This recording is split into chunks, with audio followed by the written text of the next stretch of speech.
भगवते वासुदेवाय।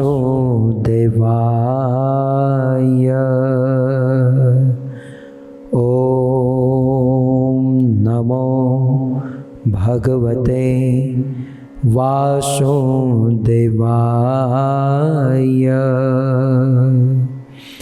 ओम नमो भगवते वासुदेवाय।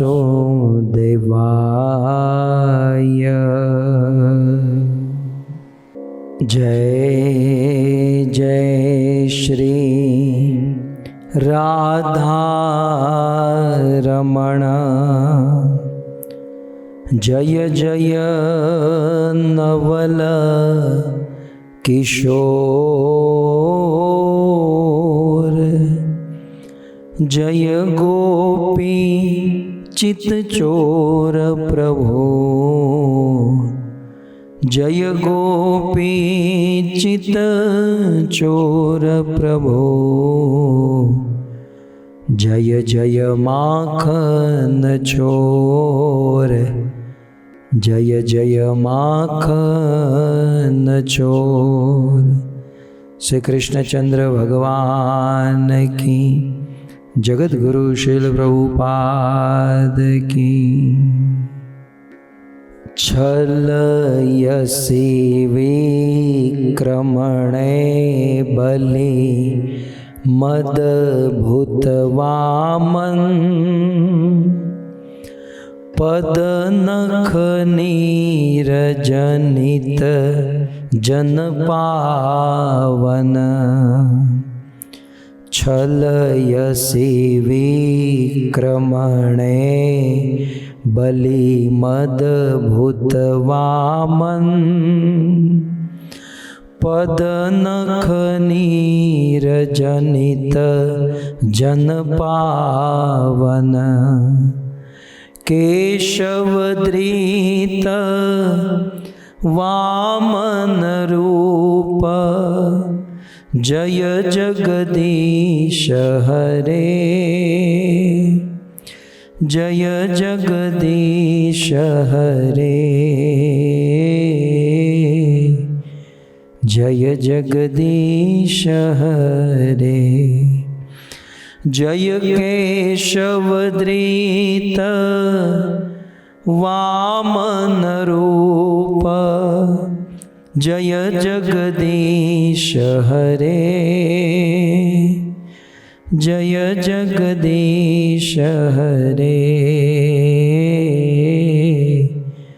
जय जगदीश हरे। यज्ञपति भगवान वामन देव की। उपस्थित भगवत कथा अनुरागी, पधारे हुए आप सब भक्त वृंद,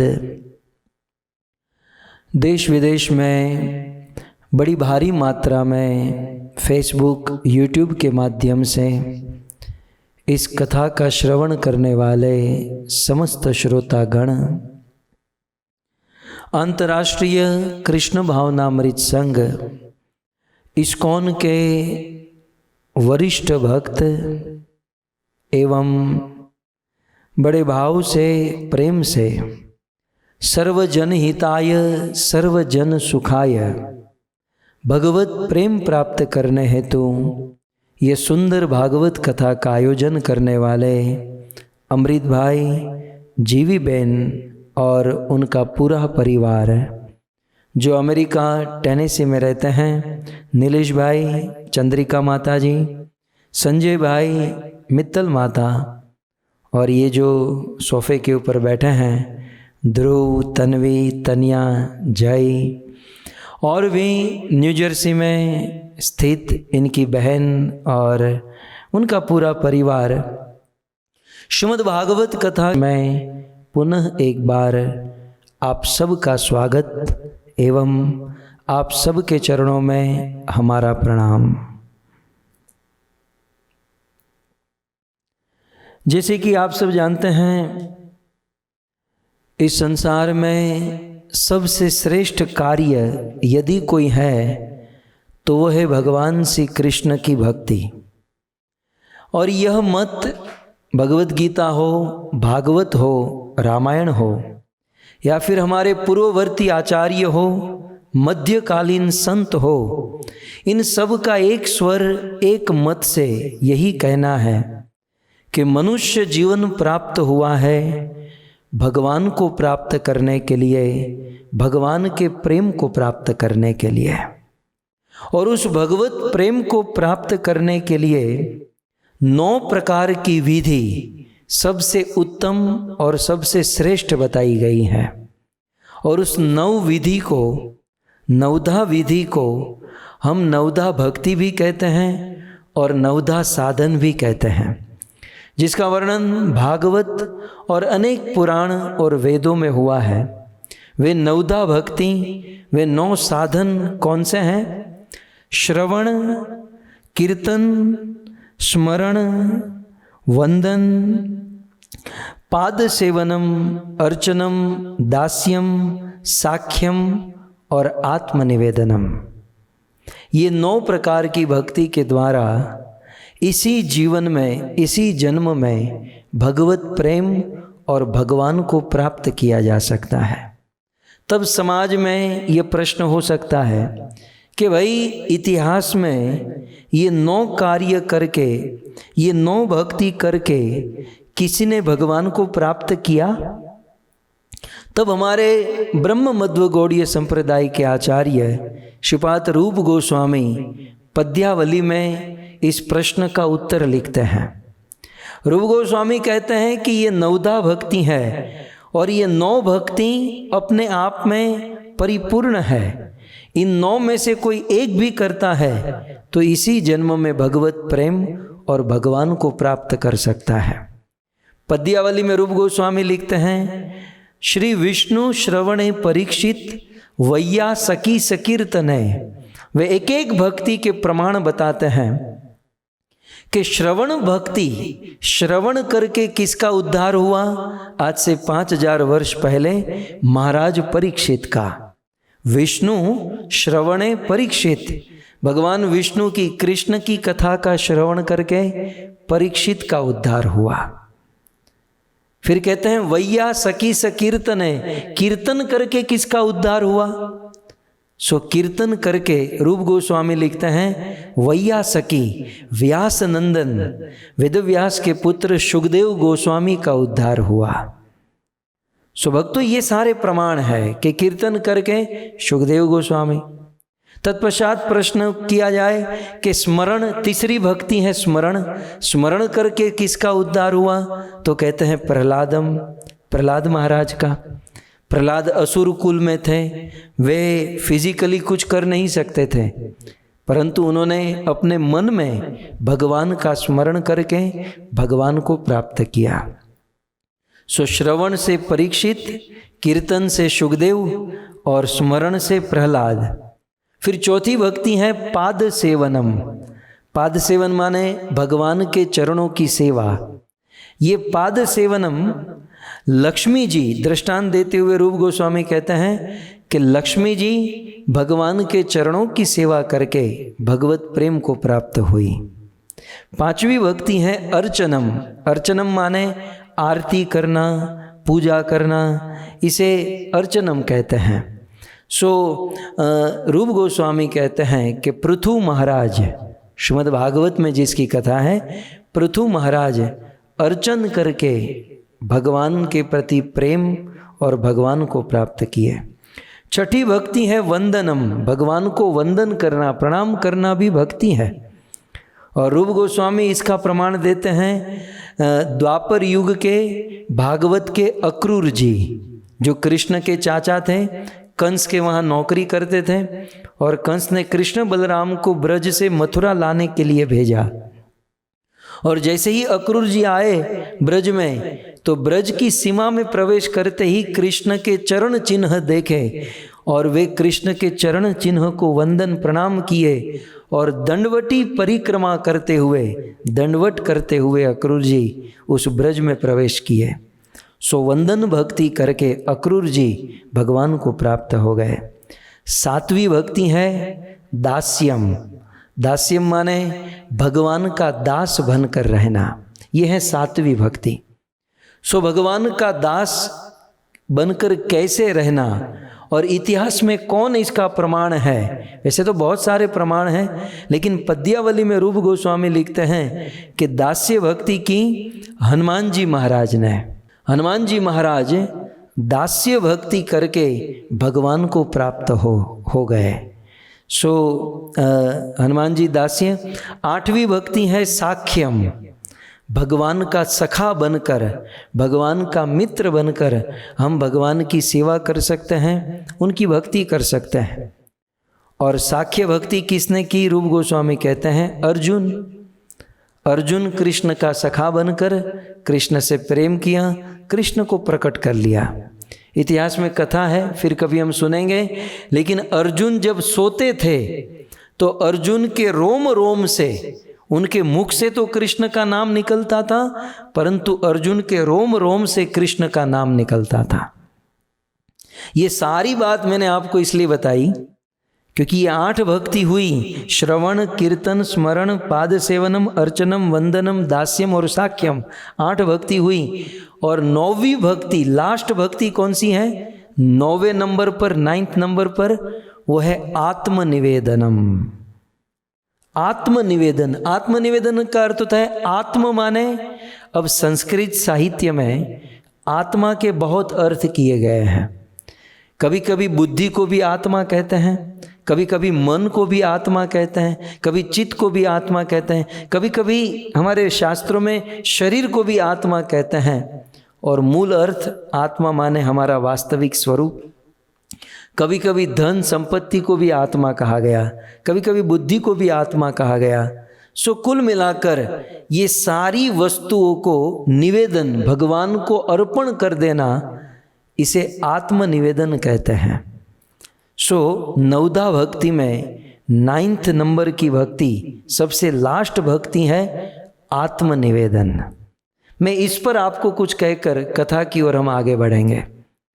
भक्तों, ये आत्मनिवेदन भक्ति जो है, यद्यपि 9दा भक्ति में लास्ट नंबर पर है आत्मनिवेदन, समाज में इसकी ज़्यादा चर्चा भी नहीं होती है। समाज में श्रवण, कीर्तन, स्मरण यही चलता है।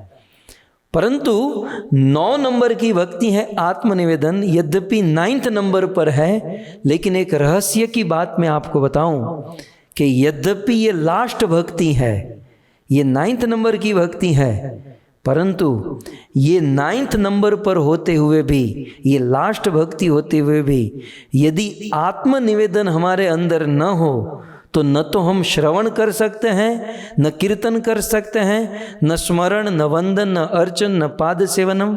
इसका अर्थ यह है कि 9दा भक्ति में अन्य जितनी भी भक्ति है, उन भक्ति में यदि आत्मनिवेदन न हो तो कोई भक्ति संभव नहीं है, पॉसिबल नहीं है। सो यद्यपि आत्मनिवेदन लास्ट भक्ति है, लेकिन सभी भक्ति के अंगों में आत्मनिवेदन की आवश्यकता होती है। हो सकता है कि हम 100% आत्मनिवेदन न कर सके, लेकिन कुछ ना कुछ हद तक हमें आत्मनिवेदन अर्थात अपना कुछ ना कुछ देना होगा। जब तक हम हमारी कोई वस्तु भगवान को नहीं देंगे, तब तक न तो हम श्रवण कर सकते हैं, न कीर्तन कर सकते हैं, न स्मरण, न वंदन, अर्चन, पूजन, साख्यम, दास्यम। फॉर एग्जाम्पल, अभी हम लोग, जैसे आप लोग श्रवण कर रहे हो, तो हो रही है श्रवण भक्ति, लेकिन ये श्रवण भक्ति यदि आत्मनिवेदन न हो तो ये श्रवण पॉसिबल नहीं है। इस श्रवण भक्ति में आत्मनिवेदन क्या है? आप अपने बिजी लाइफ से टाइम निकालकर, समय निकालकर स्क्रीन के सामने बैठे हो, आपने अपना टाइम भगवान को दिया, आत्मनिवेदन, आपने अपना निवेदन किया। क्या? आपका समय। कुछ लोगों ने अपना समय निवेदन किया, कुछ लोगों ने अपने बिजी शेड्यूल, बिजी काम थे, उन सारे कामों को छोड़कर भगवान को समर्पित कर दिया। कुछ लोगों का भोजन का टाइम होगा, भोजन निवेदन करके भगवान कथा सुनने के लिए बैठे। कुछ लोग टीवी सीरियल आदि देख रहे होंगे, उसे छोड़कर भगवान के सामने कथा सुनने के लिए बैठे। तो इसका अर्थ यह है कि हो रही है श्रवण भक्ति, लेकिन श्रवण भक्ति करने के लिए कुछ ना कुछ हमें देना पड़ा। हमने हमारा समय दिया, हमने हमारा टाइम दिया, हमने कुछ ना कुछ समर्पित किया, तब जाकर हम श्रवण कर पा रहे हैं, है ना। हमारे भारत के लोग ये श्रवण कर पा रहे हैं ऑनलाइन, तो वो क्या दे रहे हैं, उन सब के मन में है हमें प्रतिदिन हमको 1 GB डेटा मिलता है। वो उनके वाईफाई का जो प्लान होता है ना, 1 GB डेटा मिलता है, वो डेटा में से 700 MB तो ये कथा ही खा जाती है। तो वो लोग अपना डेटा दे रहे हैं, वो आत्मनिवेदन कर रहे हैं। कुछ लोग अपना टाइम, कुछ लोग अपनी एनर्जी। तो कहने का अर्थ ये है, चाहे श्रवण भक्ति हो, उसमें कुछ ना कुछ हद तक आत्मनिवेदन करना होगा। कीर्तन भक्ति, कुछ ना कुछ आत्मनिवेदन करना होगा। अन्य सारी भक्तियों में आत्मनिवेदन की आवश्यकता है। और जब रूप गोस्वामी को पूछा गया कि इस आत्मनिवेदन के एग्जाम्पल कौन है, इस आत्मनिवेदन के प्रमाण कौन है, तब रूप गोस्वामी कहते हैं कि आत्मनिवेदन भक्ति के आचार्य हैं बलि महाराज।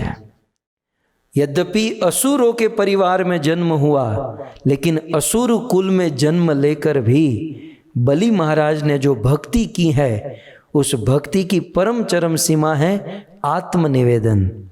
कथा के 2 दिन शेष बाकी है। इन 2 दिनों में हम देखेंगे कि किस प्रकार एक असुरों का सम्राट महाराज बलि भगवान को अपना सब कुछ अर्पण कर देता है, अपना आत्मनिवेदन कर देता है। आप लोग चिंता मत कीजिए, हमें बलि महाराज की तरह हमारा सब कुछ नहीं दे देना है, लेकिन जीवन में थोड़ा बहुत देंगे, कुछ लोग समय देंगे, कुछ लोग धन देंगे, तब जाकर हमें इस प्रकार का भगवान का अनुग्रह कृपा प्राप्त हो सकती है। सो हमारा परम सौभाग्य है कि आत्मनिवेदन के आचार्य एग्जाम्पल बलि महाराज की कथा हम सब श्रवण कर रहे हैं। और इस बलि महाराज की कथा के अंतर्गत अनेकों प्रकार की शिक्षा उपदेश हम सब सुनकर अपने जीवन का कल्याण कर रहे हैं। इसके पीछे एकमात्र श्रील प्रभुपाद की कृपा है और हमारे पटेल परिवार का सहयोग है। नीलेश भाई, संजय भाई के इस अथक प्रयास से हम सब लोग एक साथ बैठकर सुंदर इस भगवत कथा का श्रवण कर पा रहे हैं। सो आइए इस सहयोग का, इस कृपा का हम लोग लाभ उठाएं।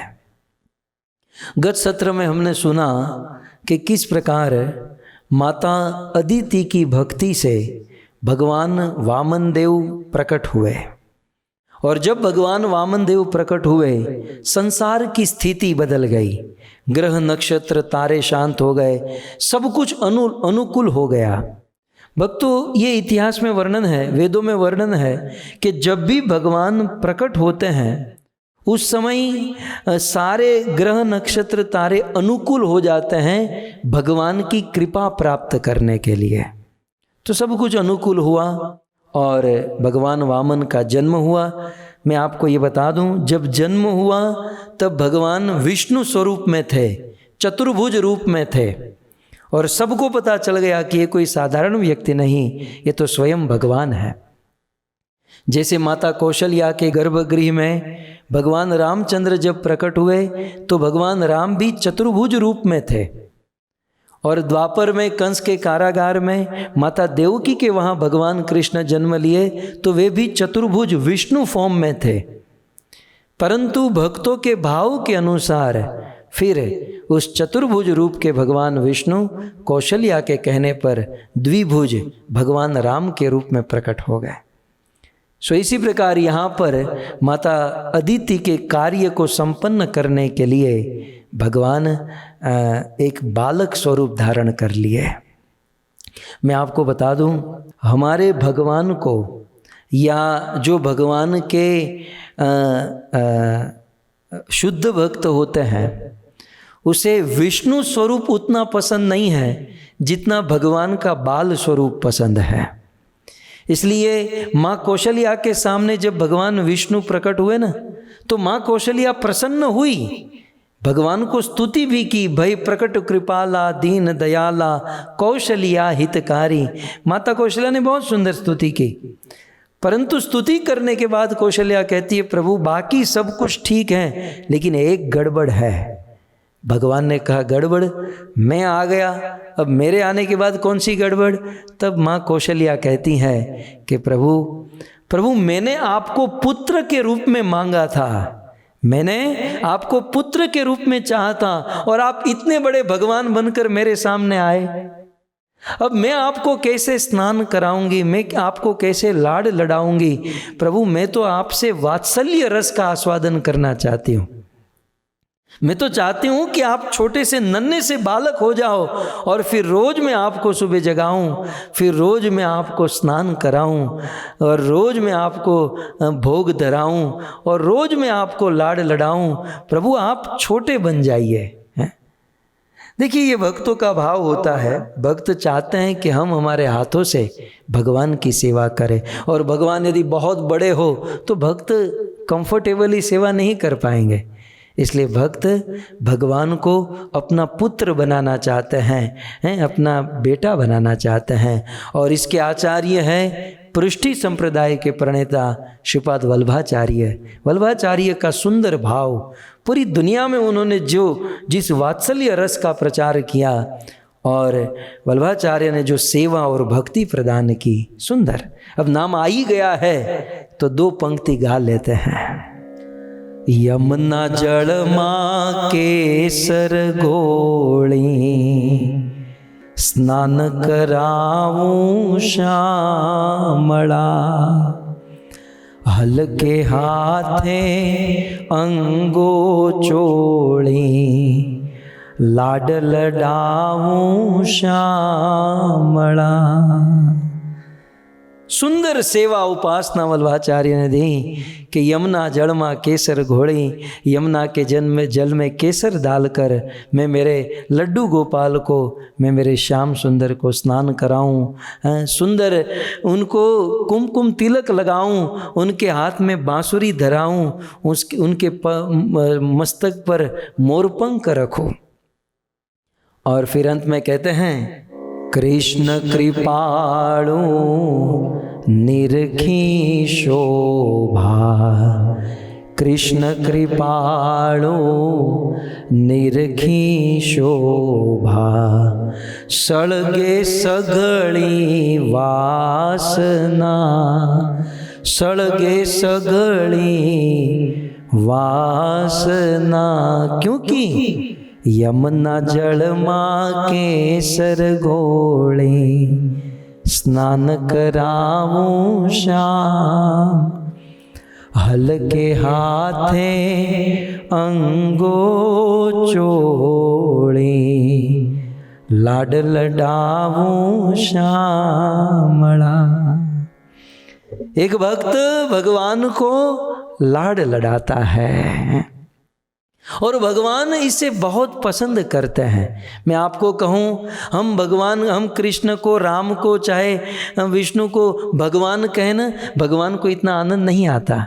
लेकिन जब हम कहते हैं ये मेरा लाला है, ये मेरा बेटा है, ये मेरा लड्डू गोपाल है, जब इस प्रकार से हम भगवान को कहते हैं तो भगवान बड़े प्रसन्न होते हैं। और शायद इसीलिए भगवान अपने धाम से उतरकर इस धरती पर आते हैं, ताकि हम भगवान के साथ संबंध जोड़े, हम भगवान को लाड लड़ाए, हम भगवान से प्रेम करें। भक्तों, रात दिन भिखारियों की तरह भगवान से मांगना मांगना मांगना यही नहीं करना चाहिए। कभी कभी भगवान का बाप बनकर, ये नंद यशोदा की तरह या दाऊ बलराम सखा की तरह भगवान की सेवा भी करनी चाहिए, उनको कुछ देना भी चाहिए। तो सुंदर कौशल्या ने कहा कि प्रभु आप इतने बड़े भगवान बनकर आए हो, मैं आपको लाड लड़ाना चाहती थी और आप ये रूप लेकर आए। तो भगवान ने कहा कि ये रूप ठीक नहीं है। बोले नहीं, ये रूप ठीक नहीं है। तो कहा कि तो मैं क्या करूं? तो कौशल्या ने कहा सबसे पहले आपकी साइज छोटी कर लो। आप इतनी बड़ी साइज लेकर आए हो, एक्स्ट्रा लार्ज बनकर आए हो, विभू स्वरूप से आए हो, मैं आपको कहाँ रखूंगी? पहले तो साइज एकदम एक दिन के बालक हो जाओ। भगवान राम एक दिन के बालक हो गए। अब भगवान ने कहा अब ठीक है? बोले अभी भी ठीक नहीं, ये 4-4 भुजा लोग देखेंगे तो डर जाएंगे, इसलिए 4 भुजा को में से 2 भुजा माइनस कर दो, ये 2 भुजा निकाल दो, 2 हाथ रखो। भगवान ने 2 हाथ निकाल दिए। अब नॉर्मल बालक हो गए। भगवान राम ने कहा अब ठीक है? कौशल्या ने कहा अभी भी ठीक नहीं है। बोले तो अब क्या बाकी रहा? बोले अब आप रोने लगो। भगवान ने कहा मैं रोऊं? बोले हाँ, दुनिया में जब कोई बालक जन्म लेता है तो रोता है, तो आप भी एक साधारण बालक की तरह मेरा बेटा बनकर आए हो, आप रो, फिर मैं आपको शांत रखूंगी, आपको खिलाऊंगी। भगवान ने कहा मेरे जीवन में ऐसा कौन सा दुख पड़ा है कि मैं रोऊं? तब कौशल्या कहती है प्रभु आपके जीवन में कोई दुख नहीं है, आपके भक्तों के जीवन में दुख आया है, इसलिए आप रो। भारतवर्ष की एक माँ भगवान को रोना सिखाती है। भारतवर्ष की एक माँ भगवान को इस देश और दुनिया की स्थिति का ज्ञान कराती है। और जैसे ही माँ कौशल्या ने कहा भगवान को आप रो, अब भगवान तो अपने भक्त के चाकर है, भगवान तो अपने भक्तों के हाथों में बिक जाते हैं। माँ कौशल्या ने कहा रो, तो गोस्वामी तुलसीदास जी वहां पर लिखते हैं, सुनि वचन सुजाना रोदन ठाना, सुनि वचन सुजाना हे रोदन ठाना, हुई बालक सुरभूपा। कहते हैं जैसे ही कौशल्या ने कहा कि रो, भगवान रामचंद्र जोर से रोने पड़े। अब भगवान का रोना भी भगवान के जैसा ही होगा, इसलिए तुलसीदास जी ने छंद में लिखा कि सुनी बचन सुजाना रोदन ठाना। भगवान रामचंद्र रोने लगे। जब वो रोने लगे तब कौशल्या जी ने कहा कि हाँ अब बराबर है। कौशल्या कहती हैं हुई बालक सुर भूपा, अब दशरथ के बेटे लग रहे हो, अब तक तो बिल्कुल बेढंगे लग रहे थे, तो सुर भूपा। तो इस प्रकार से कहने का अर्थ यह है कि चाहे राम हो, कृष्ण हो या भगवान वामन हो, जब इनका जन्म हुआ तो चतुर्भुज रूप में हुआ, इसलिए कि संसार के लोग तर्क वितर्क न करें, दुनिया के लोग समझे कि नहीं वास्तव में ये भगवान है। और फिर भगवान ने अपने रूप को लोगों के देखते देखते ही, सुखदेव गोस्वामी कहते हैं, बदल दिया। चतुर्भुज भगवान विष्णु के फॉर्म में जो थे वह इस प्रकार से वामन की तरह हो गए। और भगवान वामन देखिए हाथ में लकड़ी लेकर खड़े हैं और मेरे सामने ऐसा देख रहे हैं घूर कर, ऐसा लग रहा है कि अब मैं उसकी कथा नहीं करूँगा तो लकड़ी मेरे सिर पर पटकेंगे, इसलिए मुझे अब डर लग रहा है। अभी ये लकड़ी मेरे सिर पर न आए, इसके पहले मैं इसकी कथा कर लूँ। तो अब भगवान वामन की कथा हम शुरू करते हैं। सो भगवान वामन का जन्म हुआ और लगभग 5 से 8 साल के उम्र के भगवान वामन ने जन्म के दिन ही ये स्वरूप धारण कर लिया। ये जो स्वरूप आपको दिखाई दे रहा है ये जन्म के दिन ही भगवान ने स्वरूप लिया। और कल आपने सुना कि जन्म के दिन एक बहुत सुंदर यज्ञ किया गया और यज्ञ के दौरान चर्चा होने लगी कि बलि, असुरों के राजा बलि 99 यज्ञ कर चुके हैं, अब लास्ट यज्ञ चल रहा है। भगवान वामन ने सोचा जिस कार्य के लिए आया हूँ उसे मुझे संपन्न करना होगा। टाइम न बिगाड़ते हुए भगवान वामन बलि महाराज के यज्ञशाला में जाने के लिए तैयार हो गए। और जब भगवान वामन जा रहे थे तो कल आपने ये भी सुना किस प्रकार से देवता प्रकट हुए, ब्रह्मा आदि चंद्र देवता सब, सूर्य देवता प्रकट हुए और भगवान वामन को सुंदर आभूषणों से सुसज्जित किया। तो इस प्रकार से भगवान वामन तैयार होकर अब निकल पड़े हैं। किसी ने पूछा कहाँ, तो कल हमने गाया ना कि विष्णु वामन थई चालिया, भगवान विष्णु वामन बनकर चलने लगे। क्यों?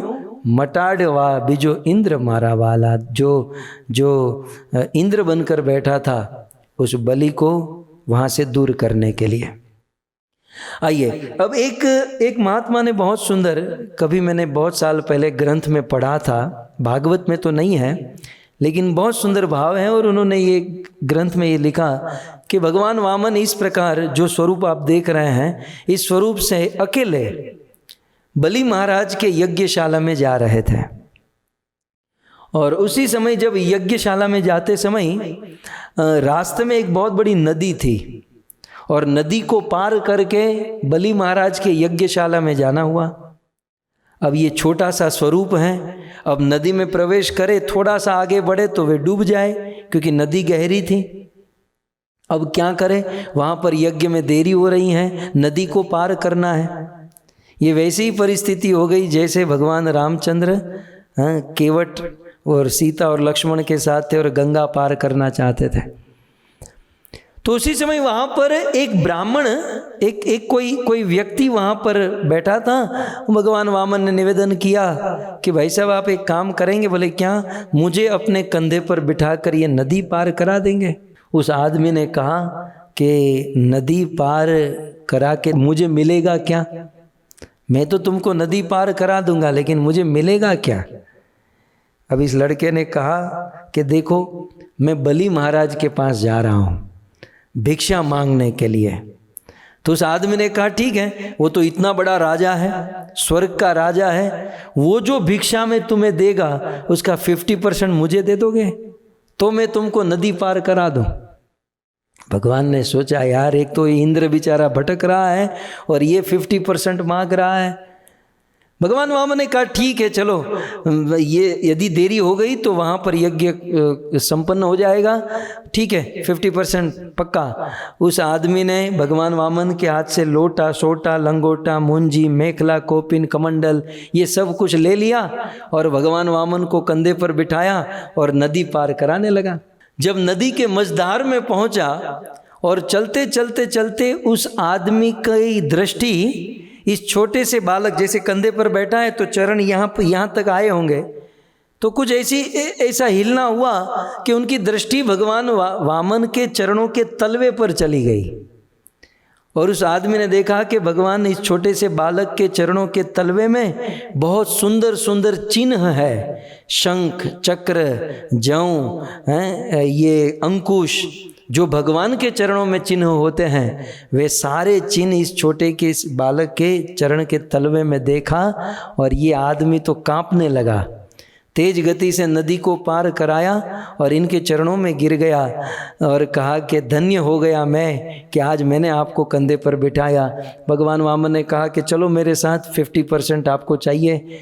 बोले महाराज, जैसे केवट ने कहा था ना, अब कछु नाथ न चाहिए मोरे, अखिल ब्रह्मांड नायक को मैंने कंधे पर बिठाया और मुझे ये सेवा प्राप्त हो गई, अब मुझे कुछ नहीं चाहिए। रेशम कुलिस ध्वज अंकुश सोहे, अब कछु नाथ न चाहिए मोरे। वे कहते हैं कि आपके शरीर पर रेखा, कुलिश, ध्वज, अंकुश ये सब कुछ सुशोभित हो रहा है, इसे देखकर मुझे आपसे कुछ नहीं चाहिए, आपका आशीर्वाद, आपकी कृपा चाहिए। इस प्रकार भगवान वामन वहाँ से पार हुए और बलि महाराज के यज्ञशाला में पहुँच गए। सुखदेव गोस्वामी कहते हैं, श्रुत्वाश्व मेघे यजमान मूर्जितम बलिम भृगुणा कल्पित तेस्ततः जगाम तत्रा खिलसार संभृतो भारेण गाम सन्न संयदे पदे पदे। कहते हैं भगवान वामन बलि महाराज के यज्ञशाला की ओर आ रहे थे। बलि महाराज यज्ञ कर रहे थे और किसी ने बलि महाराज को कहा कान में जाकर कि महाराज, एक बहुत सुंदर ब्राह्मण लड़का, छोटा सा लड़का ब्राह्मण के वेश में आपके पास, आपकी यज्ञशाला में, आपके द्वार पर आ रहा है। अब सूरदास जी ने तो इस पर बहुत सुंदर सुंदर भजन लिखे हैं, हमारे पास समय नहीं है। सूरदास जी ने लिखा है कि हे बलि, आपके द्वार पर एक बहुत सुंदर ब्राह्मण आया है। वो कहते हैं कि अपद विपद सब भाषा जाने। वो जो बालक हैं संसार की सारी भाषा को जानता है जो आपके द्वार पर आया है। और इतना ही नहीं, सारे नगर के पशु पक्षी नर नारी सब लोग उस छोटे से ब्राह्मण के ऊपर मोहित हो रहे हैं। और सुखदेव गोस्वामी कहते हैं कि भारेण गाम पदे पदे सन्मयत, भगवान वामन के चरणों के एक एक कदम पर गाम माने ये धरती ये पृथ्वी झुक रही थी। क्योंकि पृथ्वी जो है, जब कोई साधु संत भक्त इस धरती पर चलता है, यह धरती पुलंकित होती है। इस पृथ्वी को, धरती को बड़ा आनंद आता है। देखिए, दो चीज है कि जब कोई व्यक्ति इस पृथ्वी पर पाप करता है तो इस पृथ्वी को बड़ा कष्ट होता है। रामायण में लिखा है कि दुनिया में बहुत सारे पर्वत हैं, बिल्डिंग है, बहुत सारे वजन हैं, लेकिन पृथ्वी को किसी का भार नहीं लगता। परंतु जब कोई व्यक्ति पाप करता है तो पृथ्वी माता को इतना भार लगता है कि वह पाप का भार देवी पृथ्वी सहन नहीं कर सकती है। इसलिए तो युधिष्ठिर ने कहा ना, पाप भूमि ते भारी। इस धरती पर सबसे बड़ा भारी क्या है? वो है पाप। और दूसरे शब्दों में, जब कोई व्यक्ति भक्ति करता है तो भक्ति से पृथ्वी धन्य हो जाती है। वसुंधरा जो है, शास्त्र में लिखा है, कुलम पवित्र जननी कृतार्था। वो जननी, जिस माँ के गर्भ से उस बालक का जन्म हुआ है, वो भक्त की माँ कृतार्थ हो जाती है, कुल पवित्र हो जाता है। और वसुंधरा, ये धरती धन्य धन्य हो जाती है। पृथ्वी देवी, ये धरती, ये पृथ्वी चाहती है कि मेरे भक्त मुझ पर अपना चरण रखे, मुझ पर अपना कदम रखे। एक बार किसी ने पूछा कि हम देखते हैं कि जो लोग पाप करते हैं, मांस खाते हैं, 2 नंबर का काम करते हैं, उनके पास बहुत पैसे होते हैं और वो फ्लाइट में बैठकर बस केवल विमान में घूमते रहते हैं। और जो बेचारे भगवान के भगत होते हैं, उसको चप्पल भी लेने खरीदने का ये कैपेसिटी नहीं होती, और नंगे पांव वृंदावन मथुरा की परिक्रमा करते रहते हैं। ऐसा क्यों? पाप करने वाले फ्लाइट में, विमान में चढ़ते हैं और भजन करने वाले नंगे पांव, चप्पल नोय वेत न रहे। ऐसा क्यों?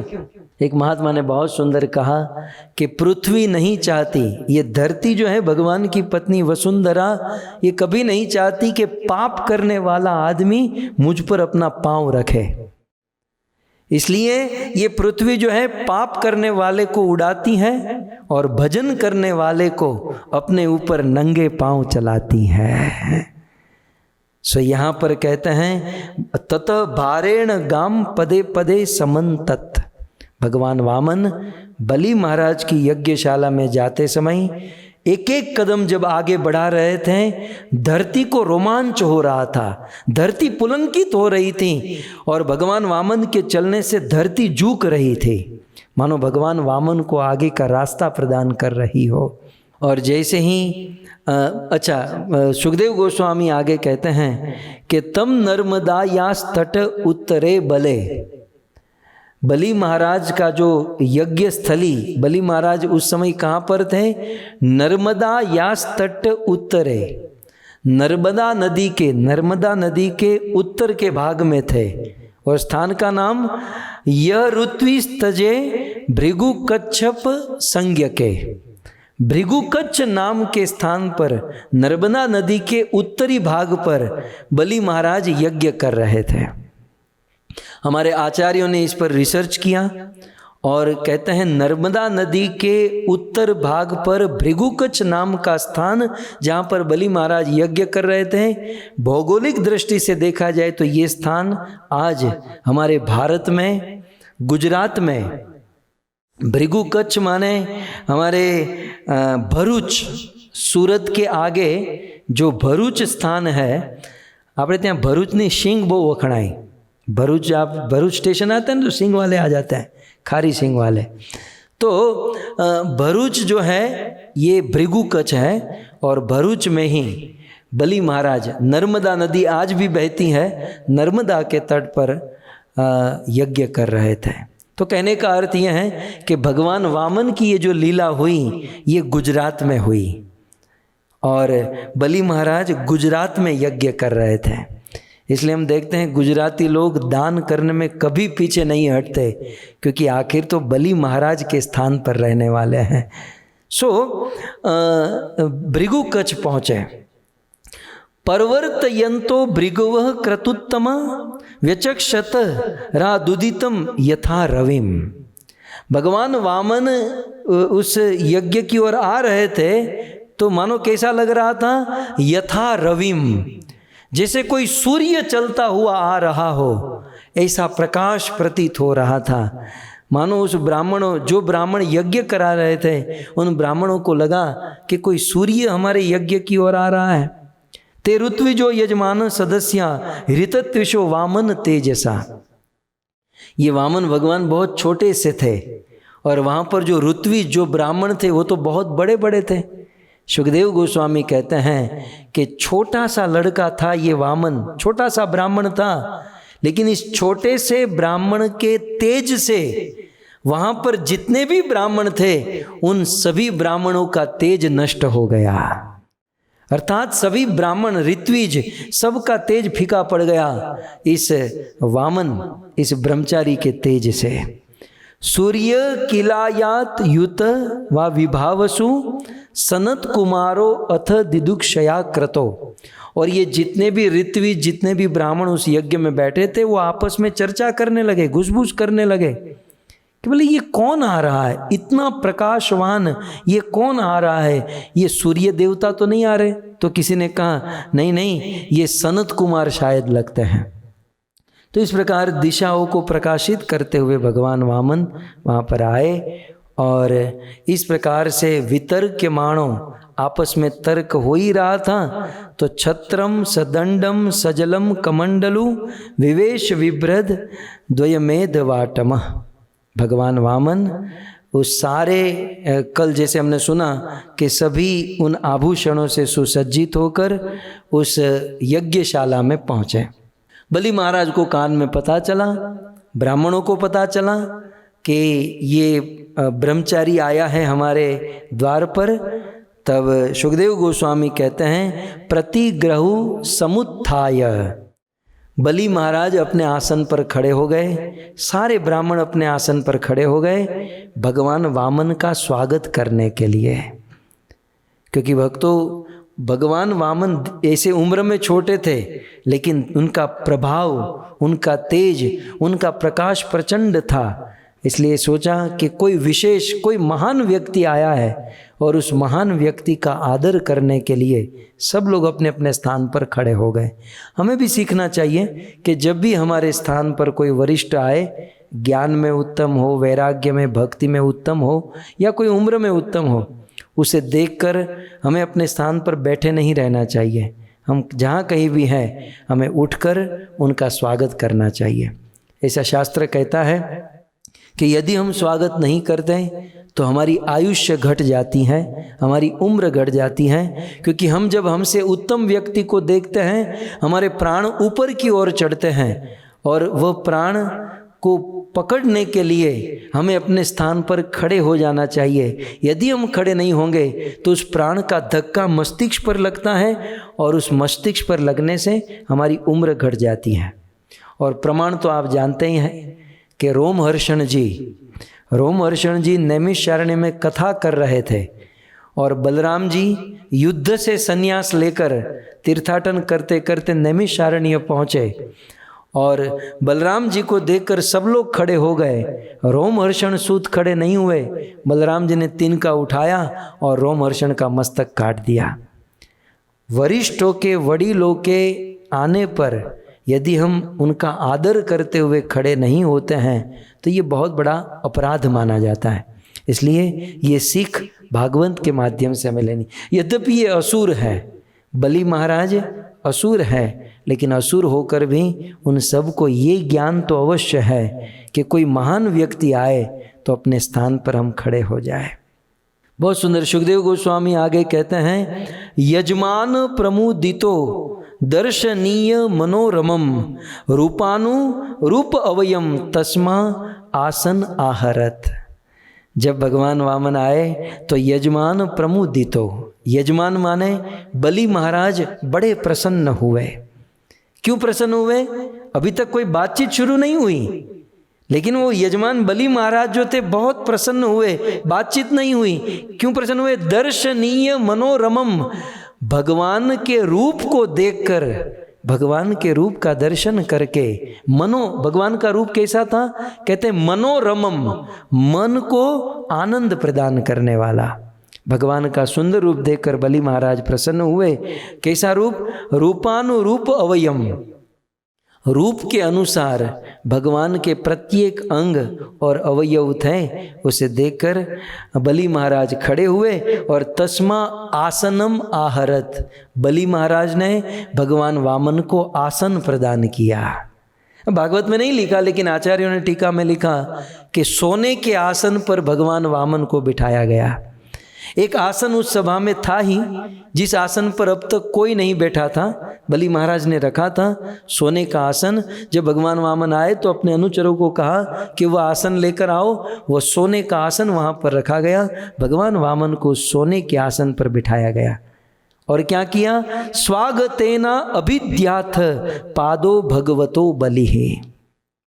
सर्वप्रथम बलि महाराज ने इस भगवान वामन का स्वागत करते हुए पादो, भगवान वामन के चरण का संवारण किया, अर्थात भगवान वामन के चरणों का अभिषेक किया। अवनिज अर्चयामास मुक्त संग मनोरमम, कहते हैं कि भगवान वामन के चरणों को बलि महाराज ने धोया और भगवान वामन का पूजन किया। ये बलि महाराज ये सारी क्रिया कर रहे थे, पूजा कर रहे थे, चरण धो रहे थे, और अन्य जितने भी ऋत्विज और अन्य जितने भी भृगुवंशी ब्राह्मण और ऋषि मुनि जो थे, वो एक दृष्टि से भगवान वामन को ही देख रहे थे।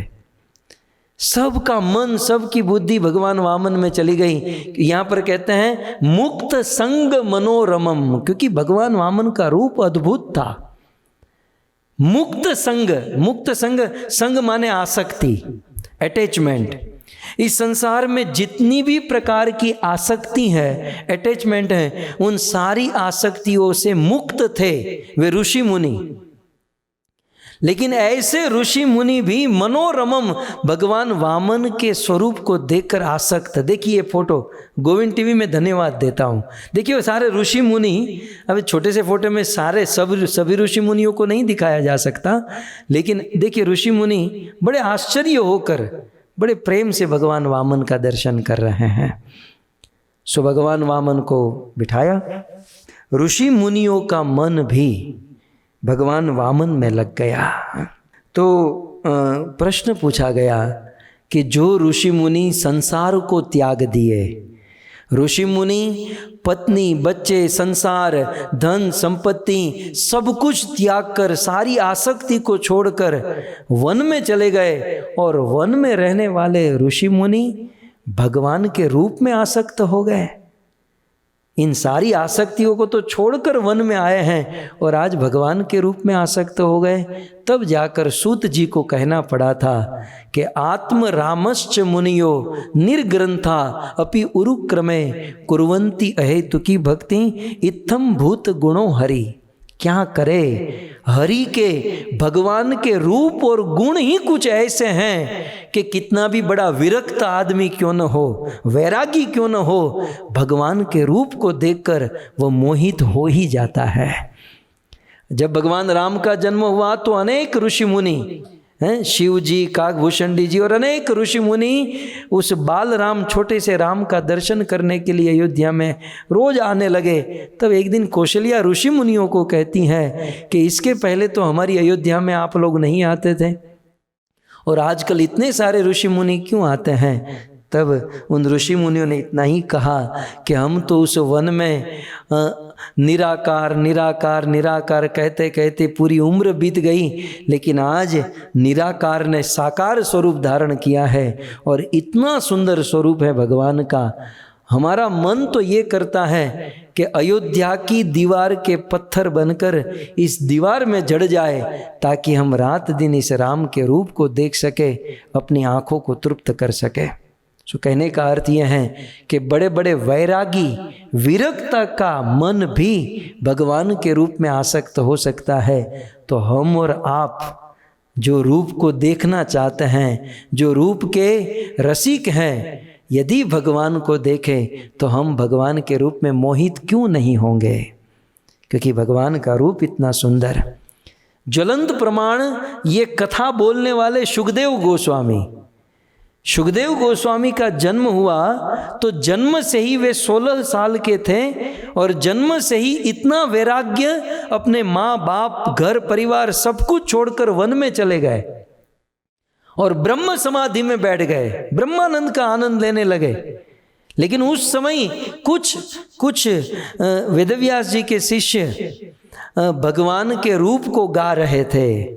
बरहा पीड़म नटवर वपु कर्णयो कर्णिकारम। भगवान श्री कृष्ण के रूप को सुनकर सुखदेव गोस्वामी का सारा वैराग्य टूट गया, ब्रह्म समाधि फीकी लगने लगी और खड़े होकर उससे जो ये वर्णन कर रहे थे उनको पकड़ा और उनसे भागवत सीखा। कहने का अर्थ यह है कि भगवान अत्यंत सुंदर हैं, मुक्त संग मनोरमम। बड़े बड़े मुक्त वैरागी भी भगवान में आसक्त हो जाते हैं। तो ये ऋषि मुनि सब देख रहे थे और बलि महाराज भगवान के चरणों को धो रहे थे। भगवान के चरणों की महिमा, चरण के जल की, भगवान के चरणों को धोकर जो चरणामृत है, इसकी महिमा बताते हुए सुखदेव जी कहते हैं कि तत्पाद शोच जन कल्म शाप हम सधर्म विनमूर्ध्य दधात सुमंगलम।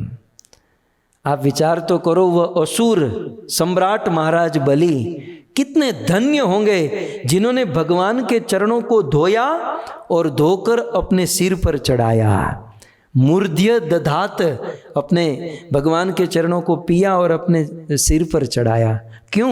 सुखदेव जी कहते हैं धर्मवित, असुर सम्राट बलि धर्म को जानते थे कि भगवान के या किसी ब्राह्मण के, किसी साधु के चरणों के जल की क्या महिमा होती है।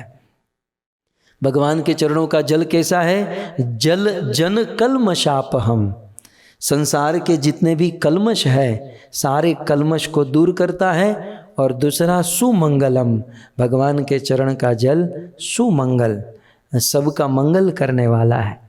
इसलिए भक्तों, जब हम मंदिर जाते हैं या हमारे घर पर जब भगवान का अभिषेक करते हैं तो भगवान के चरण के जल को कभी भी छोड़ना नहीं चाहिए।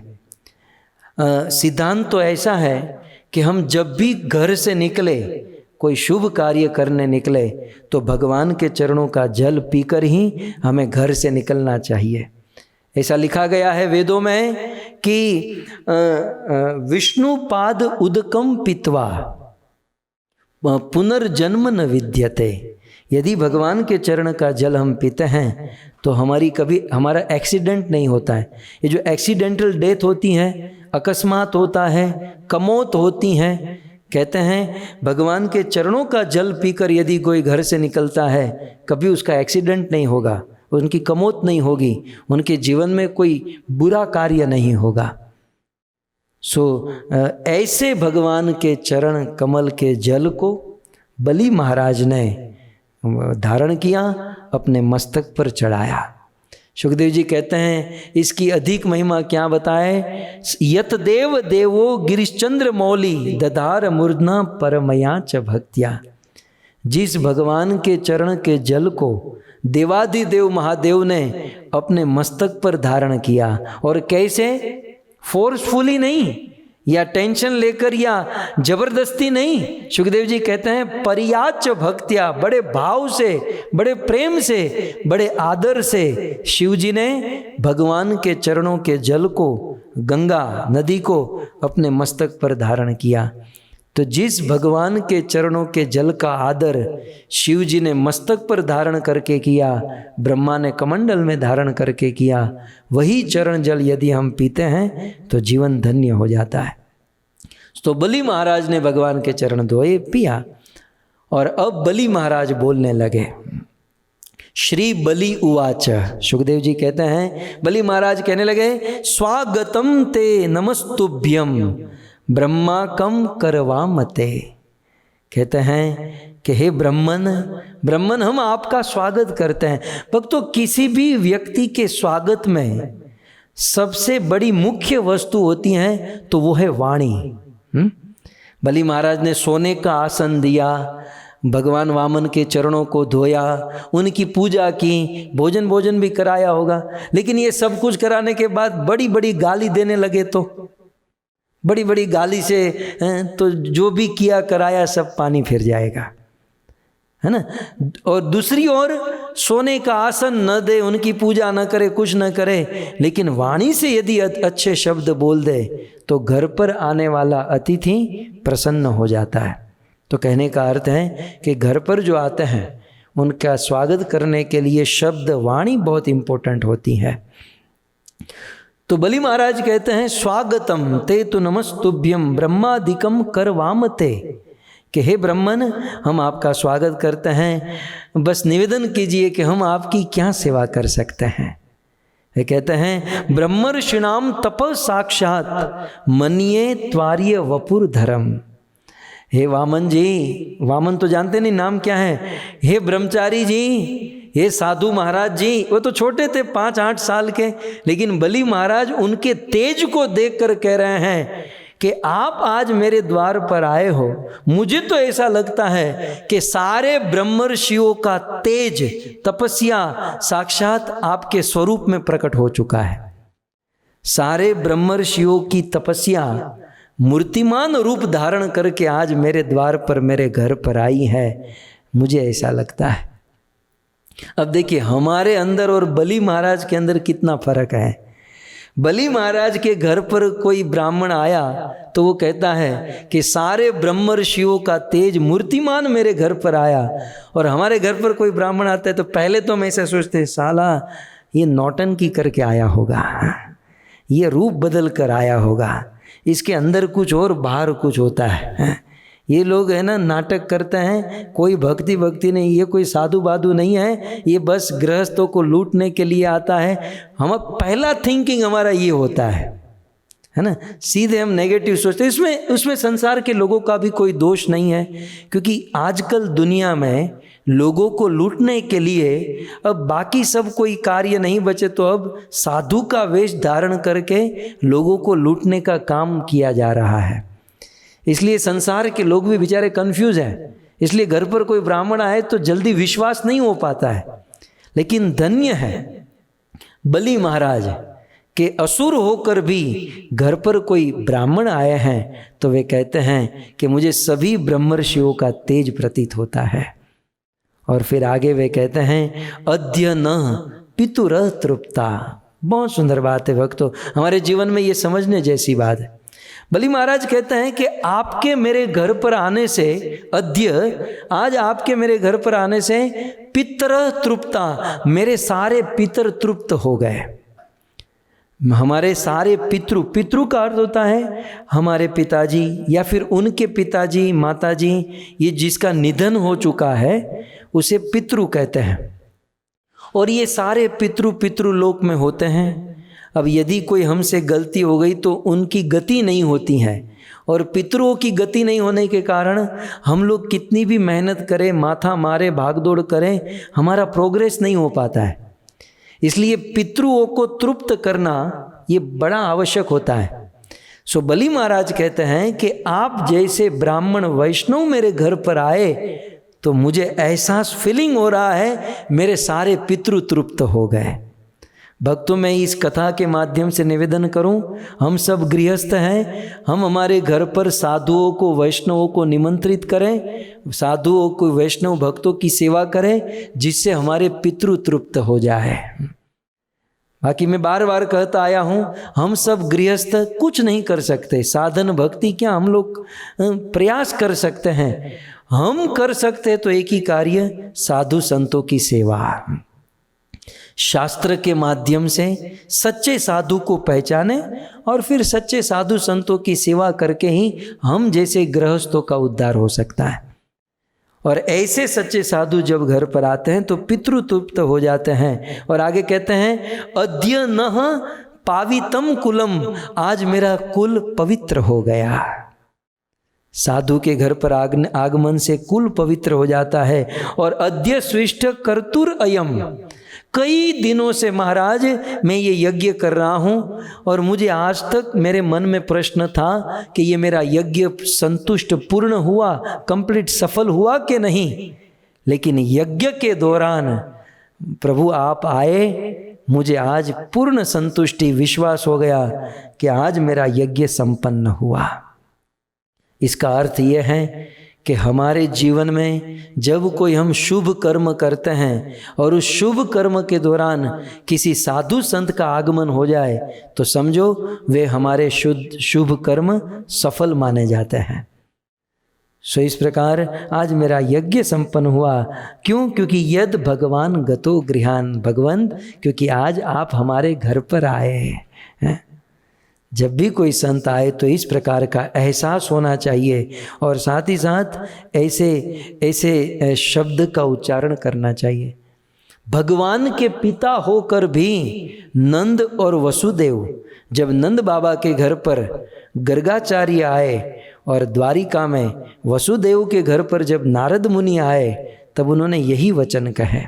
ईश्वर के माता पिता है, लेकिन साधु संत जब घर पर आते हैं तो वे उनका इसी प्रकार से आदर करते हैं कि महत्वी चलनम नृणाम गृहिणाम दिन चेतसाम।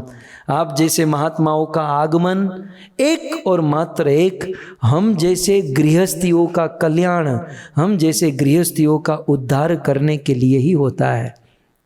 आज हम धन्य हो गए और कहते हैं यदाग नयो मैं सुहुता यथा विधि। हे प्रभु आपके चरण धोने से मैंने अग्नि में आहुति दे दी।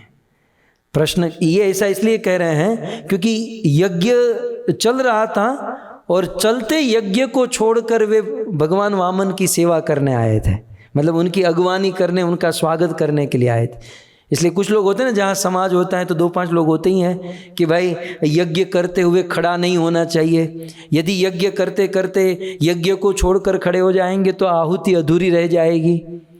तब महाराज बलि कहते हैं कि आपके चरण धो लेने से मैंने यज्ञ में आहुति दे दी और आपके चरणों का स्पर्श करने से ये धरती, ये पृथ्वी, ये मेरा स्थान पवित्र हो गया। और इतना ही नहीं, अब अंत में कहते हैं यदि यद वटो वांछति तत्पृच्छ में। अब आप मेरे वहां आ ही गए हो तो हे साधु, हे महाराज बताओ यत यत वांछति, आपको जो जो चाहिए पृच्छ यत तत्पृच्छ में, मुझे बोलो, मुझे कहो। बलि महाराज कहते हैं कि आपको जो जो चाहिए मुझे कहो। तब भगवान वामन मानो कहने लगे कि मुझे भिखारी समझा है आपने, मतलब मैं मांगने के लिए यहाँ पर आया हूँ, ऐसा लग रहा है आपको। बलि महाराज विनम्रता से कहते हैं महाराज आपको देखकर तो एहसास होता है कि आप पूर्ण हो, आपको किसी वस्तु की आवश्यकता नहीं, लेकिन हम गृहस्थ है, हम हमारे धन को, हमारी संपत्ति को पवित्र करना चाहते हैं, इसलिए हमसे कोई सेवा आप लीजिए या किसी सेवा का अवसर दीजिए। ये भाव होता है भक्तों। देखिए ब्राह्मण का धर्म है कि पठन पाठन, वेद शास्त्रों को पढ़े, यजन याजन, वो स्वयं वेद शास्त्र के ऊपर आचरण करे और समाज में वेदों का ज्ञान प्रदान करे। बस ब्राह्मण का यही कर्तव्य है। पैसे कमाना ये ब्राह्मण का कर्तव्य नहीं है। भगवान ने ब्राह्मणों को पैसे कमाने के लिए कभी नहीं कहा। ब्राह्मणों को एकमात्र ज़्यादा से ज़्यादा शास्त्रों का पठन पाठन अध्ययन करो और समाज में जागृति लाओ, समाज के लोगों को स्वयं आचरण करो और समाज को सिखाओ। ये ब्राह्मण का कर्तव्य है। और इस प्रकार से यदि ब्राह्मण करते रहे तो धीरे धीरे समाज का उत्थान होगा, धीरे धीरे समाज पवित्र होगा। तो ये हुआ ब्राह्मण का कर्तव्य। एट ए टाइम क्षत्रिय, वैश्य और शूद्र का कर्तव्य है कि जो ब्राह्मण समाज को दिशा दे रहे हैं, जो ब्राह्मण समाज को दृष्टि दे रहे हैं, तो अन्य समाज को चाहिए कि उस ब्राह्मण की हम सेवा करें। इतनी सेवा करें ताकि उस ब्राह्मण को अपना घर, अपना परिवार, अपने फैमिली की चिंता न हो और वे खूब शास्त्र को पढ़ सके और समाज को शास्त्र का ज्ञान दे सके। शिल प्रभुपाद इस पर बहुत जोर देते हैं कि वर्णाश्रम धर्म को जो फॉलो करेंगे तब तो समाज और संसार बहुत अच्छे से चलेगा, लेकिन जिस दिन वर्ण और आश्रम की परंपरा टूटी सब कुछ लड़खड़ा जाएगा। सो भक्तों, सबको अपने अपने धर्म में, ब्राह्मण को चाहिए कि वह केवल ज्ञान में लगा रहे, वैश्य आदि को चाहिए कि वे ब्राह्मण की सेवा करें। तो यहाँ पर बलि महाराज ये क्लियर कर रहे हैं कि प्रभु, मानो भगवान ने कहा कि क्या मैं आपसे भीख मांगने आया हूँ, तो बलि महाराज ने ये सारी बात कही, प्रभु आप ब्राह्मण हो और ब्राह्मण का कार्य होता है पठन पाठन यजन आयाजन। आप लोग पैसे कमाने, ये भगवान की आज्ञा नहीं है, इसलिए हमें ये सेवा मिली है, अतः हम आपकी सेवा करना चाहते हैं। बताओ प्रभु, मैं आपकी क्या सेवा कर सकता हूँ। और देखो शब्द क्या है, यत यत वटो। वटो माने हमारे गुजराती में बटुक, बटुक माने छोटे, वटो माने मतलब कम हाइट वाले। अब मैं आपको ये बता दूं, बात आई इसलिए, ये भगवान का ओरिजिनल पासपोर्ट में नाम क्या है जानते हैं? उपेंद्र। भगवान वामन का जो लीगली फॉर्मल नाम जो है वो है उपेंद्र, और ये वामन नाम तो उनका पेट नेम है कि इनकी हाइट कम है, ये बहुत कम कद वाले हैं। एक तो 8 साल के ऊपर से हाइट कम, तो ये कम कद वाले होने के कारण ये बौना, हिंदी में से बौना कहते हैं, और बौना होने के कारण फिर उसको बामन कहा जाता है।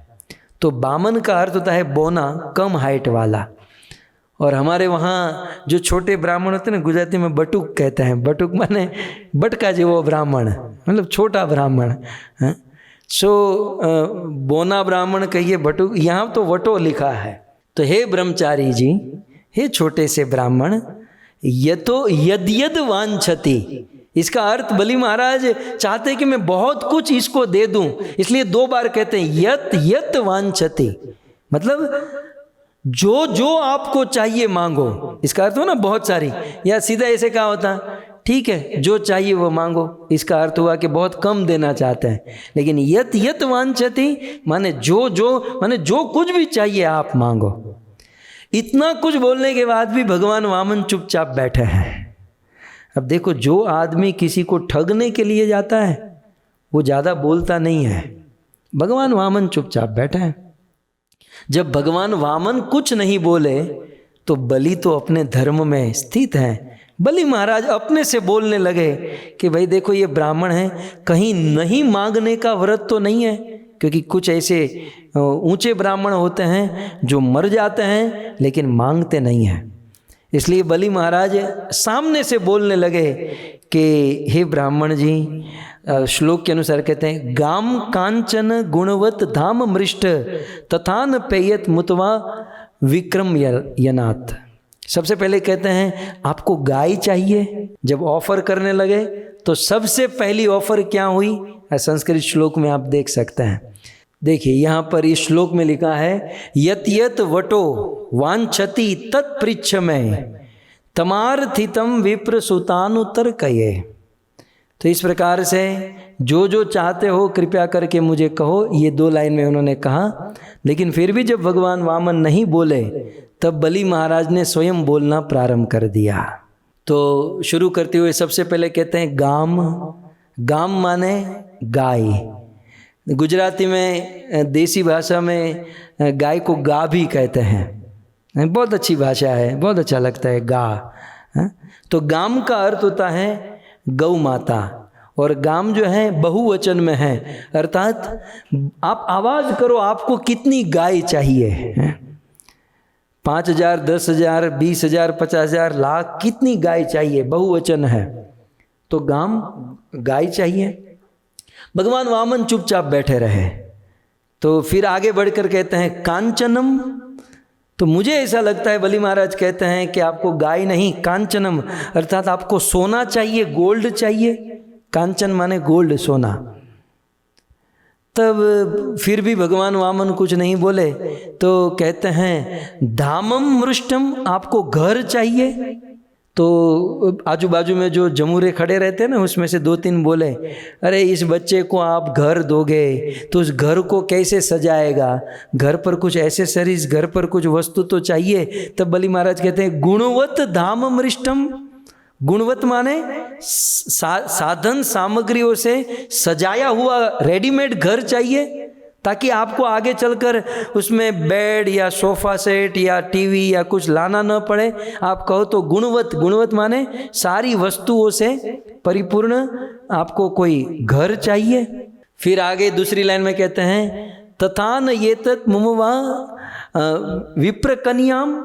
आगे कहते हैं तो फिर आपको अन्न, तथा अन्न, आपको कोई अन्न चाहिए, मतलब भोजन चाहिए, कोई special dish, pizza, pasta, burger, chowmein, noodle, आपको कोई स्पेशल डिश चाहिए, क्योंकि ब्राह्मण जो होते हैं वो खाने में बड़े एक्सपर्ट होते हैं। सो यहाँ पर कहते हैं तथा अन्न, अन्न चाहिए। फिर भी भगवान वामन कुछ नहीं बोले तो आगे कहते हैं पेयम, कोई जूस चाहिए बेटा, कोई जूस, कोई मिल्क शेक चाहिए, पेयम। फिर भी भगवान वामन चुप रहे। तो बलि महाराज आगे कहते हैं वाह, तो फिर अथवा विप्र कन्याम। अच्छा, तो अब मुझे पता चला कि शादी करनी है आपको। आप कहो तो कोई अच्छी लड़की देखकर आपकी यहां पर इसी यज्ञ में शादी करा दूं। तो विप्र कन्याम, शादी करनी है, कोई लड़की चाहिए, शादी करना चाहते हो। फिर भी भगवान वामन चुप रहे। तो महाराज बलि कहते हैं ग्रामान। ग्रामन माने कोई गांव चाहिए। एक काम करो, एक गांव दे देता हूं। और कैसा गांव? समृद्धान, समृद्धिशाली गांव दे देता हूं, ताकि उस गांव में जो भी प्रॉफिट होगा वो आपको मिलेगा। आपको मठ मंदिर चलाना होगा, ठीक से आप चला पाओगे। तो पूरा गांव चाहिए तो मैं गांव दे दूं। फिर भी भगवान वामन कुछ नहीं बोले। तो आगे कहते हैं तुरगान। तुरगान माने घोड़े। क्या घोड़े चाहिए आपको? फिर भी भगवान वामन कुछ नहीं बोले। तो कहते हैं गजान, आपको गजा माने हाथी चाहिए। फिर भी कुछ नहीं बोले। तो कहते हैं रथांस तत्र, आपको रथ चाहिए। इस प्रकार महाराज बलि भगवान वामन को ऑप्शन दे रहे हैं, पूछ रहे हैं आपको क्या दूं, क्या दूं, क्या दूं। मुझे यदि कोई पूछे कि ये मंदिर में और गौशाला में क्या अंतर है, ध्यान से सुनिएगा। मंदिर और गौशाला में क्या अंतर है? तो मंदिर में भी भगवान रहते हैं और गौशाला में भी भगवान रहते हैं। तो वैसे तो कोई अंतर नहीं, फिर भी तारतम्य की दृष्टि से यदि कोई बाध्य करे, कोई फोर्सफुली कहे कि नहीं आपको दोनों का अंतर बताना ही होगा, तो हालांकि मंदिर में भी भगवान रहते हैं और गौशाला में भी भगवान रहते हैं, लेकिन तारतम्य की दृष्टि से देखा जाए तो मंदिर भगवान की ऑफिस है, मंदिर भगवान की ऑफिस है और गौशाला भगवान का घर है। गौशाला जो है भगवान का घर है। सो भगवान अपने घर में रहना ज़्यादा पसंद करते हैं, ऑफिस में थोड़ी सी फॉर्मेलिटी ज़्यादा होती हैं। सो बहुत सुंदर आपने भगवान के घर की आप ये सेवा कर रहे हैं, हम सब आपके साथ हैं। और मैं जितना हो सकता है वाणी से सेवा में मेरा जीवन भर का कमिटमेंट है कि हम आपके साथ हैं और हम सब तन मन धन से ये सेवा करते रहेंगे। ओके, आइए आगे बढ़ते हैं। जयदेव गोस्वामी का वह पवित्र मंगलाचरण याद करके आगे बढ़े। छलयसि विक्रमणे बलिमद भूतवामन पदनख नीरजनित जन पावन। छलयसि विक्रमणे बलिमद भूतवामन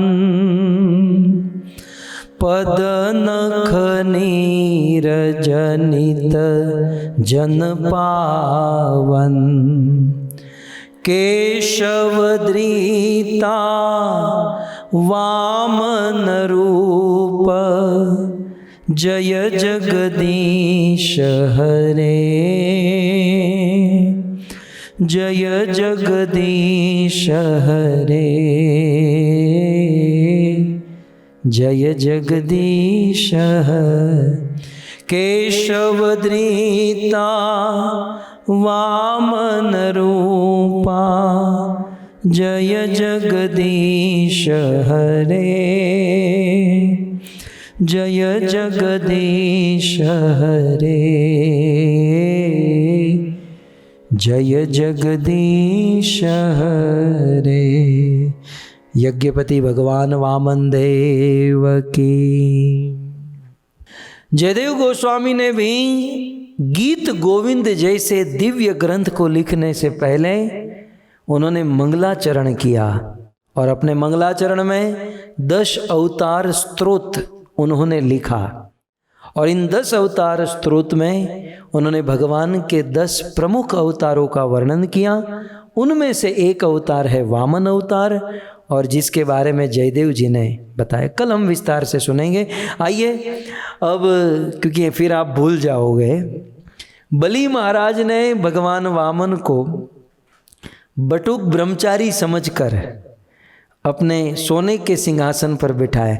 भगवान वामन तो मैं बोल रहा हूँ, क्योंकि हम लोग ये पोल जानते हैं, भगवान की पोल खुली हुई है हमारे सामने, लेकिन बेचारा बलि महाराज नहीं जानता है कि ये भगवान है। उनके मन में तो यही है कि ये ब्रह्मचारी हैं, ये कोई सन्यासी हैं, ये छोटा सा डिवोटी हैं, भक्त हैं, और आज मेरे घर पर आया है तो मेरा घर पवित्र हो गया है।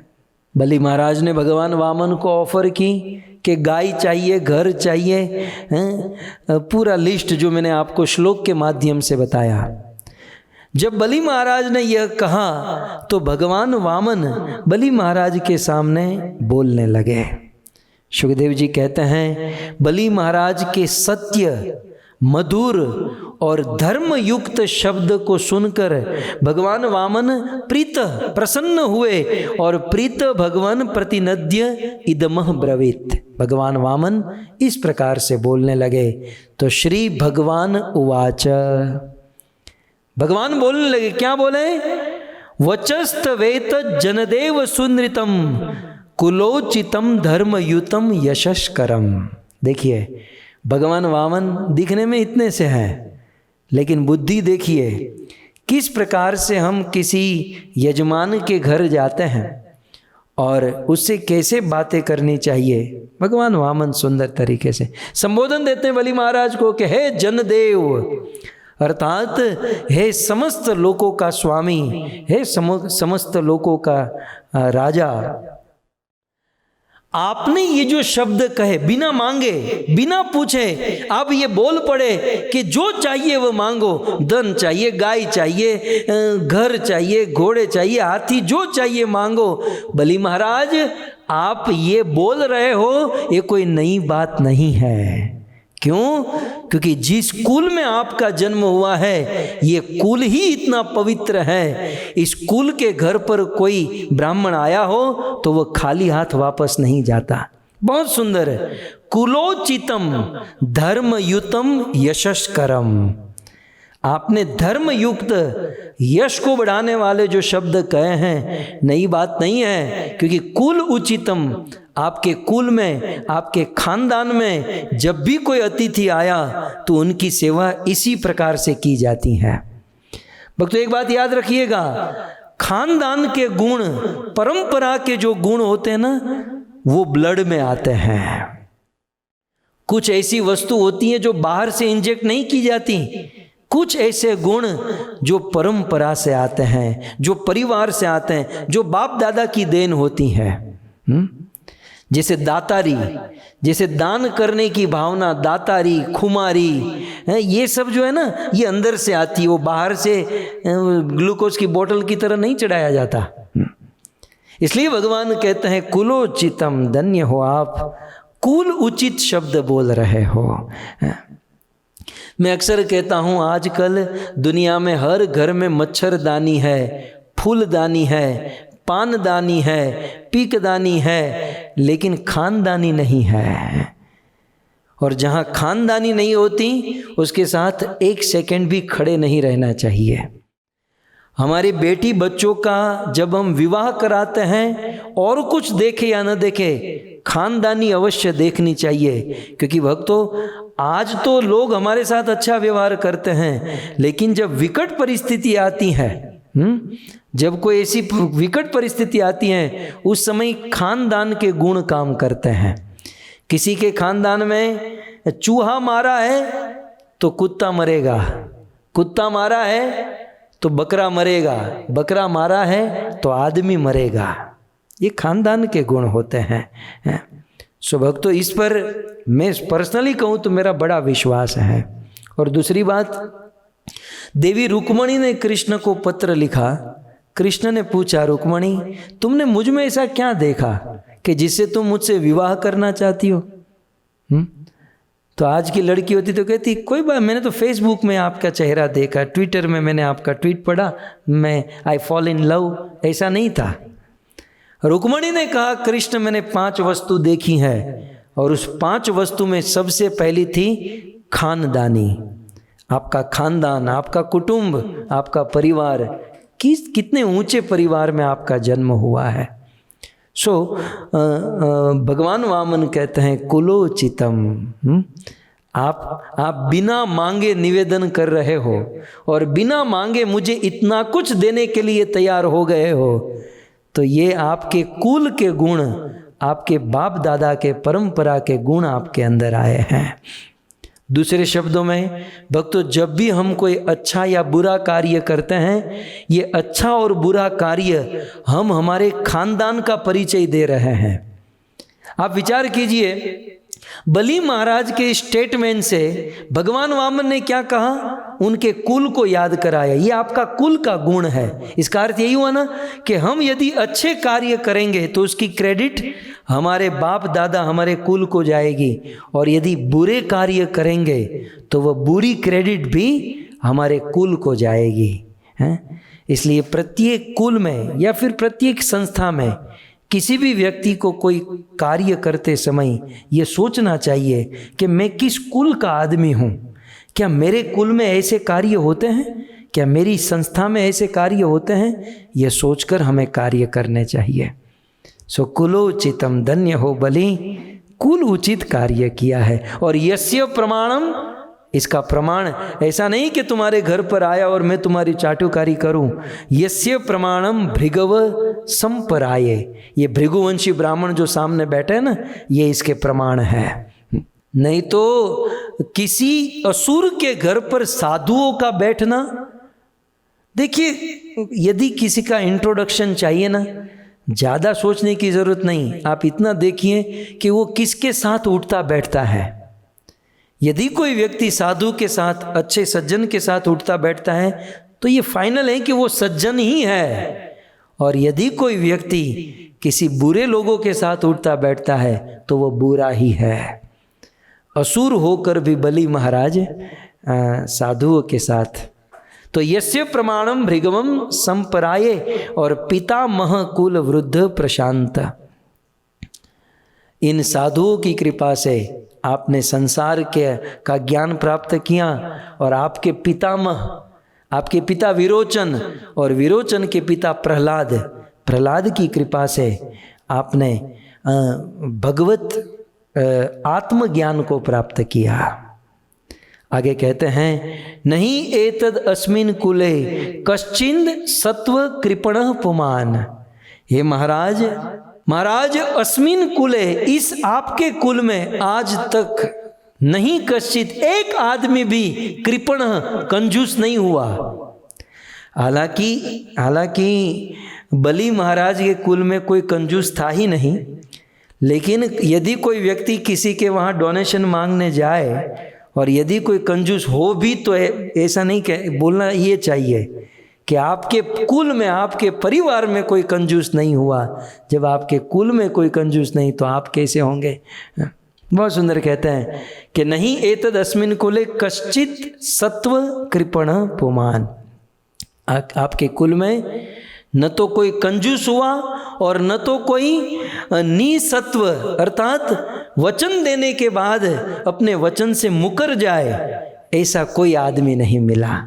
एक बार प्लेज करने के बाद, एक बार बोल देने के बाद अपनी वाणी से पीछे हटना, ऐसा कोई आदमी नहीं और कोई कंजूस आपके उसमें नहीं मिला। भगवान वामन कहते हैं न संति तीर्थे युधि, आपके कुल में रणभूमि में कोई ललकारे तो रणभूमि से वापस लौटने वाला कोई योद्धा नहीं मिला, और आपके कुल में कोई यदि भिक्षा दान मांगे तो उस दान देने से ना बोल दे, ऐसा कोई आदमी नहीं मिला। तो बलि महाराज को कहते हैं कि आपका कुल धन्य है कि आपके कुल में रणभूमि से कोई वापस नहीं हटा और आपके कुल में दान देने से कोई वापस नहीं हटा। मैं क्या बताऊं, आपके कुल में एक बहुत बड़े योद्धा हुए और उसका नाम था हिरण्याक्ष। अब देखिए, अब ये बेचारा बलि तो देख रहा है कि ये कोई साधु मेरे घर पर आया है, ये साधु और कोई नहीं, हम और आप जानते ये विष्णु है। अब बलि महाराज से कुछ मांगना है तो अब देखिए प्रशंसा कर रहे हैं। यही भगवान वामन हिरण्याक्ष के साथ युद्ध किए थे, लेकिन क्या कह रहे हैं कि बलि महाराज आपके ही कुल में आपके परदादा हिरण्याक्ष हुए, और हिरण्याक्ष यतो जातो हिरण्याक्ष एक इमाम महिम और आत्मानम जैनम मैंने तद इरियम भूर्य अनुस्मरण। वह हिरण्याक्ष इतना प्रतापशाली था कि अपने हाथ में पृथ्वी को लेकर पृथ्वी को रसातल में जाकर छुपा दिया। हिरण्याक्ष तीनों लोकों में जिसका नाम विख्यात हुआ। और हाँ, उस पृथ्वी का उद्धार करते हुए वो मायावी विष्णु आए और उस मायावी विष्णु की मुठभेड़ आपके परदादा हिरण्याक्ष के साथ हो गई और युद्ध करते करते हिरण्याक्ष मर गया। लेकिन उस समय विष्णु जीत गए, लेकिन आज तक उसने वह जीत स्वीकार नहीं की। देखिए वहाँ पर भगवान वामन कहते हैं कि आत्मानम जैनम न मैंने, विष्णु ने आज तक अपने आप को हारा हुआ माना कि वही युद्ध हुआ था हिरण्याक्ष के साथ, जैसे तैसे हिरण्याक्ष मर गया, लेकिन वास्तव में वो मैं जीता नहीं। आज भी विष्णु अपने आप को हारा हुआ मानते हैं और आज भी विष्णु बार बार हिरण्याक्ष का स्मरण करते हैं। तो इस प्रकार पूर्वजों की महिमा बताते हैं और फिर हिरण्यकशिपु के बारे में कहते हैं कि आपके कुल में हिरण्यकशिपु हुआ और हिरण्यकशिपु का प्रभाव और प्रताप बड़ा छाया हुआ था। तो इस प्रकार से और फिर आगे कहते हैं, फिर उस हिरण्यकशिपु के आपके कुल में पुत्र हुए प्रहलाद। उस प्रहलाद के विषय में क्या कहूँ, प्रहलाद पुत्र पुत्रास्ते तद विद्वी अंजलि वत्सलः। उस प्रहलाद ने तो आपके कुल में कमाल कर दिया और फिर और जगत जानता है प्रहलाद के बारे में। और फिर प्रहलाद के पुत्र अर्थात बलि महाराज आपके पिता, जिसका नाम था विरोचन। अब आपके पिता के विषय में क्या कहूँ, स्वम युद्धि जलिंगेभ्यो देवेभ्यो दात्स याचितः। बलि महाराज आपके पिता विरोचन के पास देवता आए थे और देवता ब्राह्मण का रूप लेकर आए और उन्होंने निवेदन, ब्राह्मणों ने कहा कि आप हमें अपना शरीर अपना जीवन दे दो।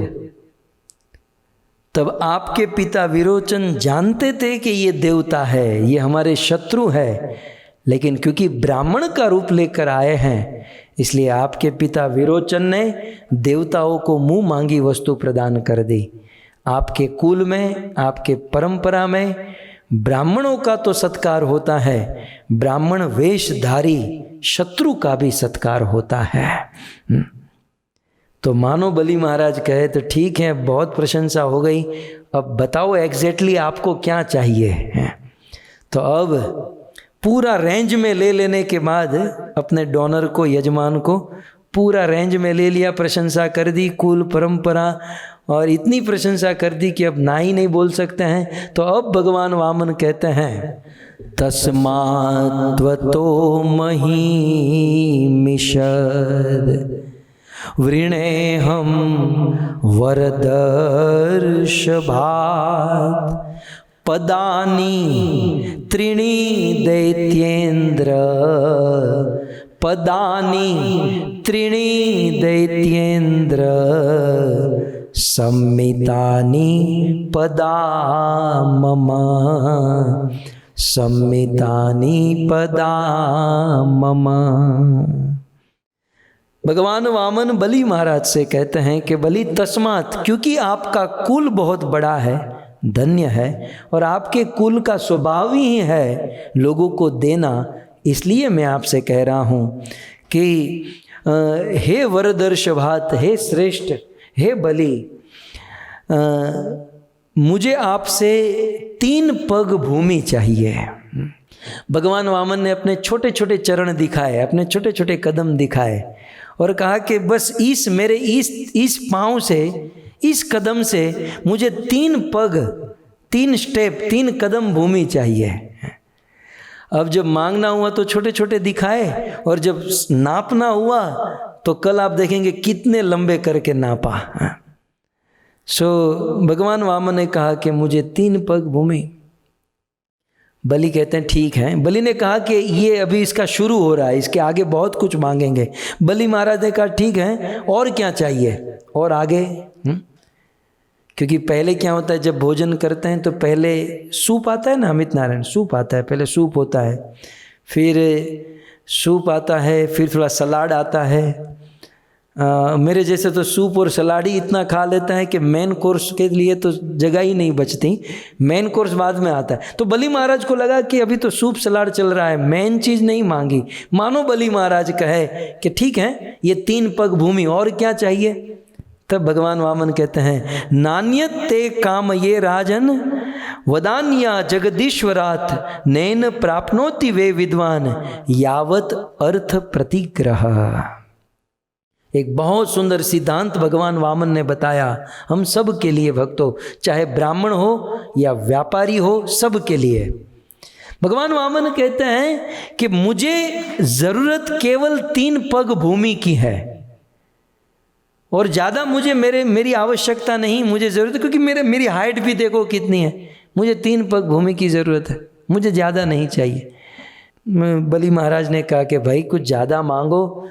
तब भगवान वामन ने कहा कि ज़रूरत से ज़्यादा यदि कोई मांगता है, भोगता है या अर्जन करता है तो पाप नोती, तो वह व्यक्ति पाप का भागी बनता है।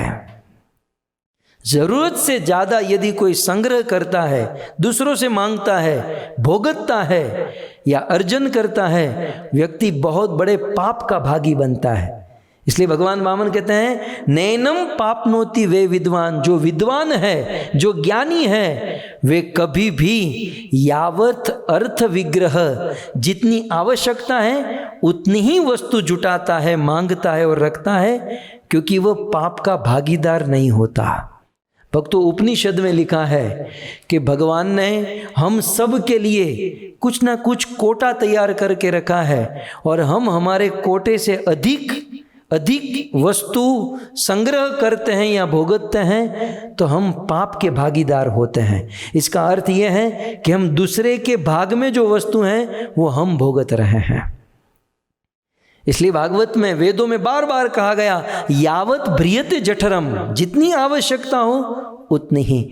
अब आवश्यकता कितनी है वे हम सेट नहीं करेंगे, वो हमारे गुरु बताएंगे, क्योंकि हम तो हमारी आवश्यकता की रेंज इतनी बड़ी लंबी चौड़ी कर देंगे, फिर तो एक जीवन नहीं 10 जीवन में भी वो आवश्यकता पूर्ण नहीं होगी।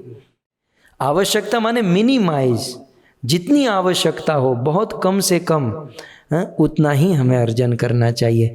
खास करके ब्राह्मण के लिए, ब्राह्मण को उतना ही मांगना चाहिए, ब्राह्मण सन्यासी को उतना ही अर्जन करना चाहिए जितनी आवश्यकता हो।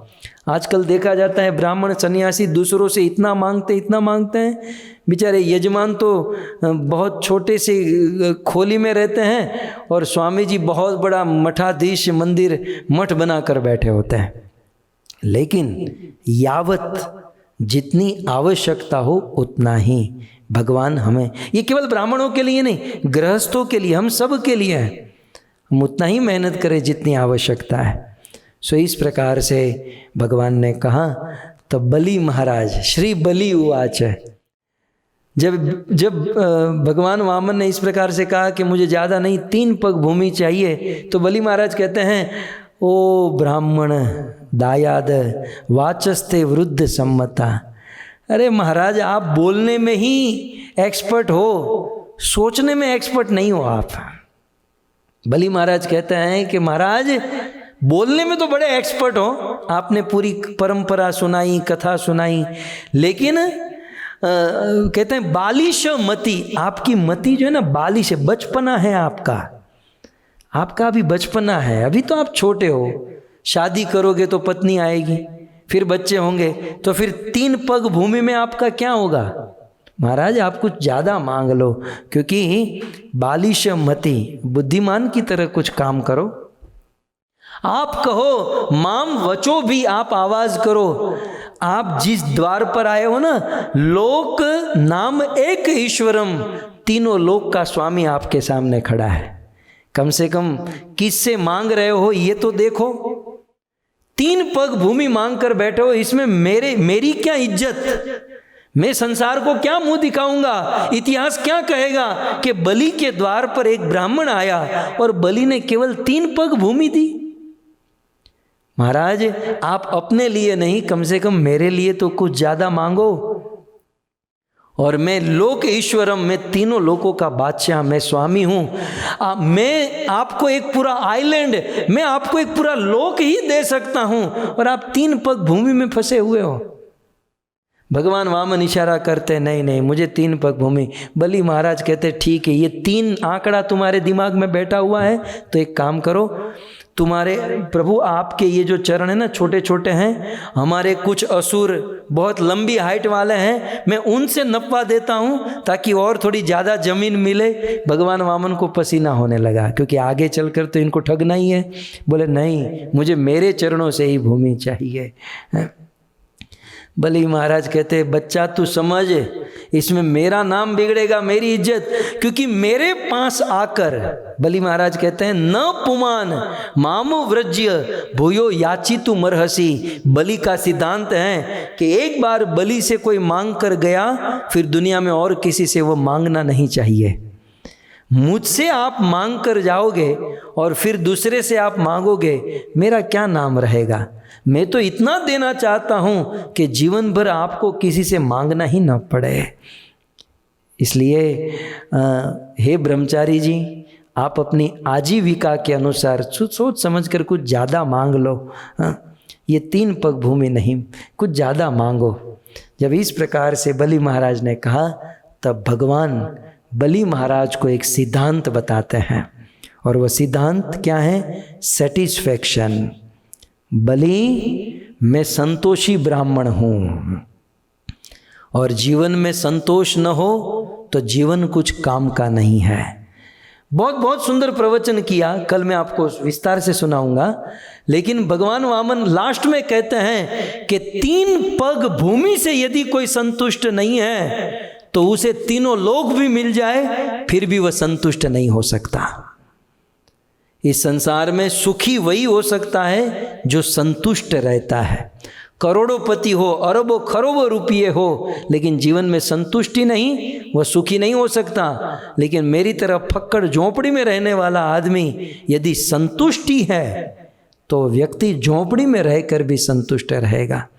3 पग भूमि में संतुष्टि नहीं तो तीनों लोग भी मिल जाए, फिर भी संतुष्टि नहीं मिलेगी। भगवान वामन इतिहास खोलते हैं, लिस्ट निकालते हैं, बलि ययाति, गई, पुरुरवा, सुनो इसके बारे में क्या कमी थी इन लोगों के जीवन में, लेकिन फिर भी जीवन में संतुष्टि नहीं मिली, जीवन में सुखी नहीं हुए, क्योंकि संतुष्टि नहीं थी।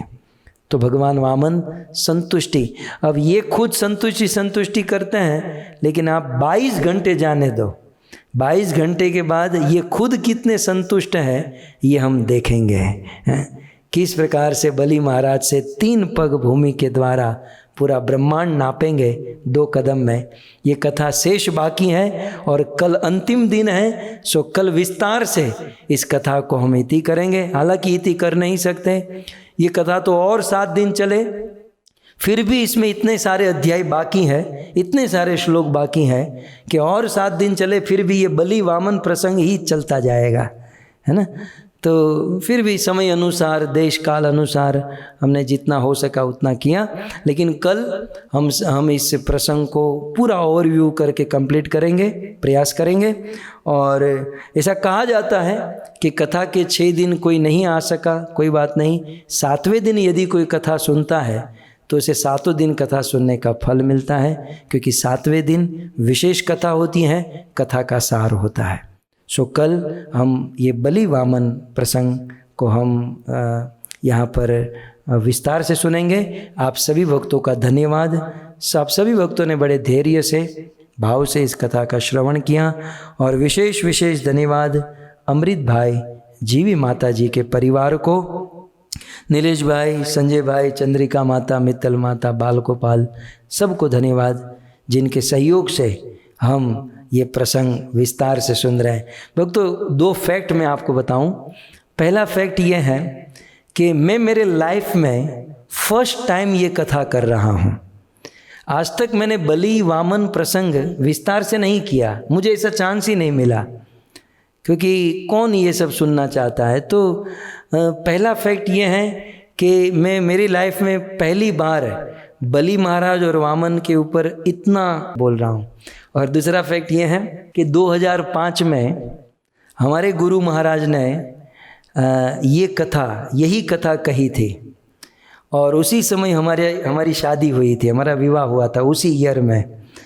तो जब गुरु महाराज ने हजारों 5-6 हज़ार लोग आते थे उस कथा में, तो गुरु महाराज ने कहा कि वामन की कथा है, तो कल हम वामन का जन्म है तो हम यहाँ पर वामन लीला करेंगे।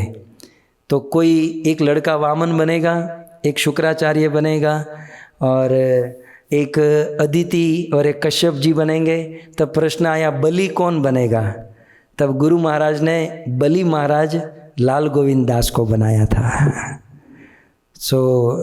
ये बलि का रोल हमने किया था और राधिका ने विंध्यावली का रोल किया था, इसलिए ये कैरेक्टर जो है ना मेरे अंदर घुस गया है, बलि महाराज वाला, तो ऐसे जल्दी से निकलता नहीं है।